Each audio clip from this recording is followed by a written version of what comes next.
Right, now we come to the fourth part of this series of videos around utilising OneDrive when we are working from home, working remotely. Again, Jason Ford from Quanta Training, and this session, session 4, is all about synchronising your OneDrive with a local folder in order to enable you to have your cake and eat it.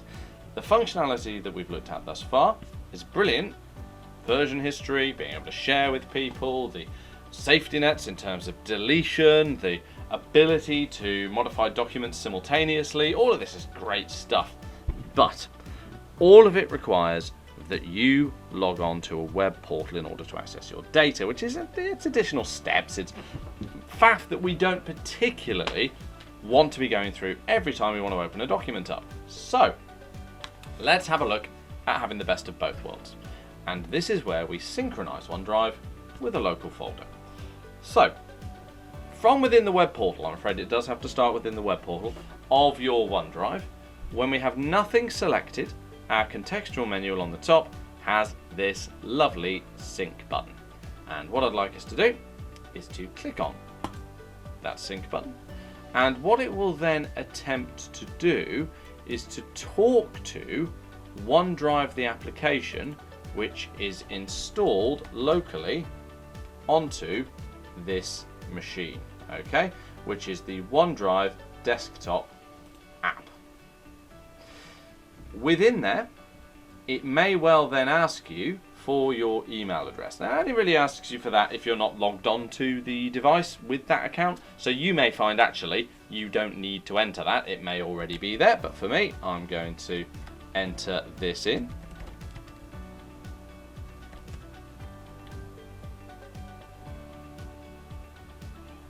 Along with my password.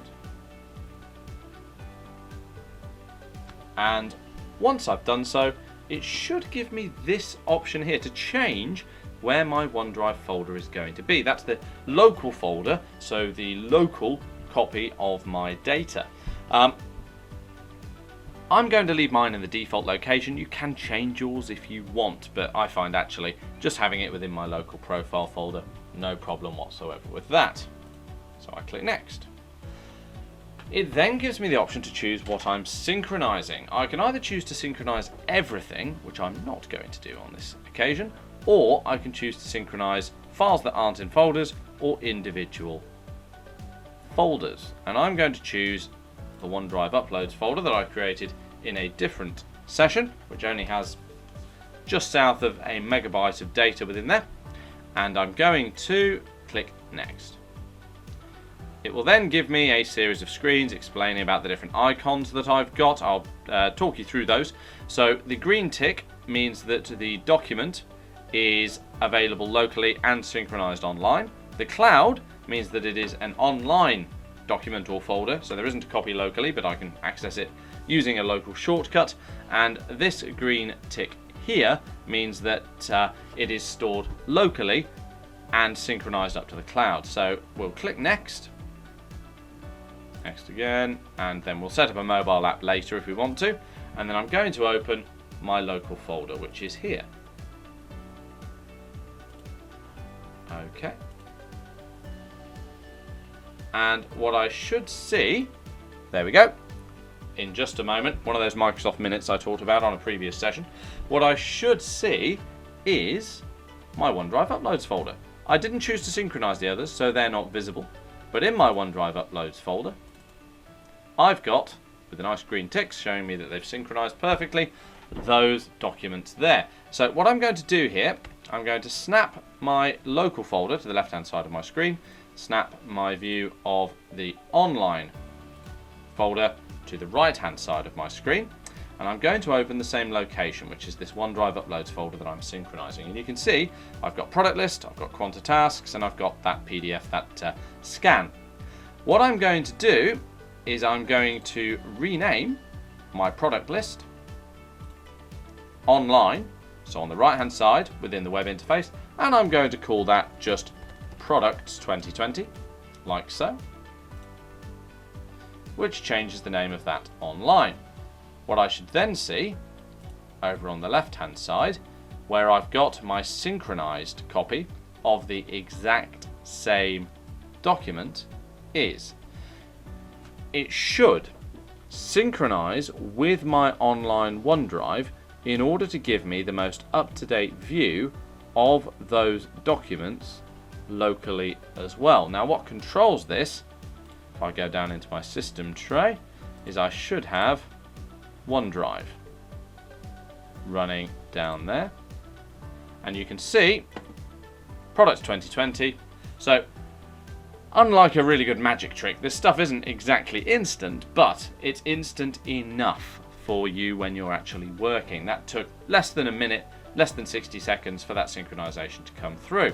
I can see the local copy is now called Products 2020, exactly the same as the online one. Likewise, if on my left hand side where I have my local folder, I right click, I go to new, and I choose to create a Word document, which I'm going to call local OneDrive.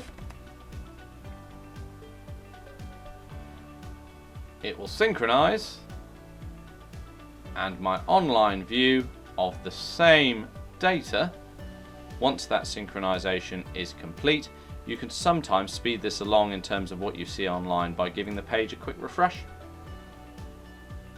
And there's local OneDrive, the Word document. So I now have a local folder which contains a copy, a synchronized copy, not a downloaded copy which is not linked, but a linked copy of my data, giving me the ability to change things either online and have them update my local copy, or locally and update my online copy. But I still get all of the perks of using OneDrive locally. I can right click on any of my OneDrive documents and I can choose to share them, and it will open the exact same interface, the same dialogue that we saw in a previous session when sharing our documents. Brilliant.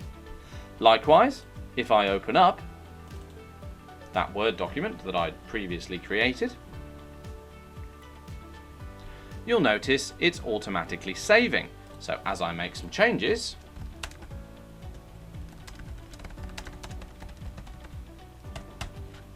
it will automatically upload my changes to the online version. If I happen to be offline, it will store my changes locally and upload them into the cloud as and when I get an internet connection again, which is absolutely brilliant. Also, if I go to File up in the top left and choose Info, I actually have the ability to interrogate a version history, because storing it in OneDrive keeps 500 versions of a document for me. Even though I'm not directly accessing it through the cloud, I'm actually talking to my local copy of it. It knows it's an online document and has all of that functionality baked into it. Let me take you through how you might interact with that synchronized folder if you're coming in from scratch. So I'm going to close all of my open windows here. Okay. What I might do if I want to take a look at my data is open File Explorer from my device. On the left hand side, I then have these synchronized locations. You can see I've got OneDrive Quanta Training. Yours will say your organization name, unless you also work for Quanta Training, in which case it'll say Quanta Training. If I expand that, I can see I've got my folder, and there's my data. I can then work in there. I can also initiate working from my application. If I open up Microsoft Word, you'll see it actually has my recent documents. So my local OneDrive document pops up in there. So I can just open it from there. I can also, if I create a brand new document,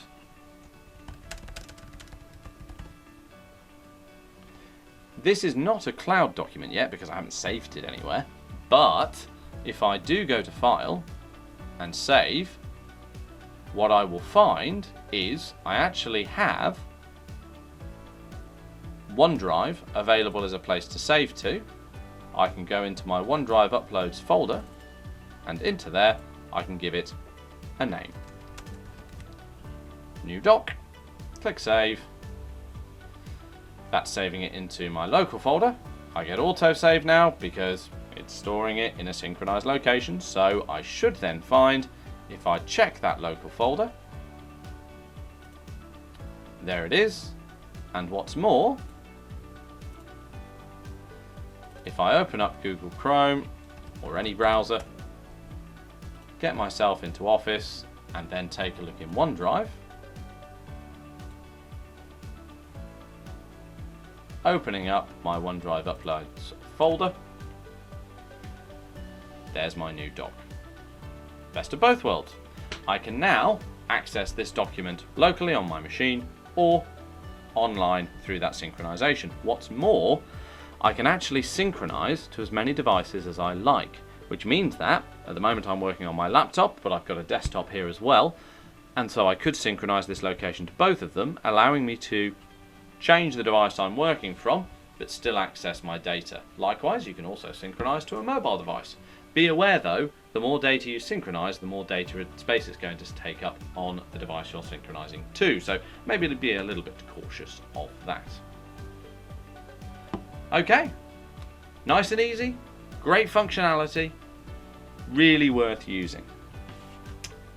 I hope you've enjoyed these sessions. We've only got one more on OneDrive, and I'm going to take you through simultaneous editing of documents, how that works, some do's, some don'ts, things to watch out for, but that will be in our next session.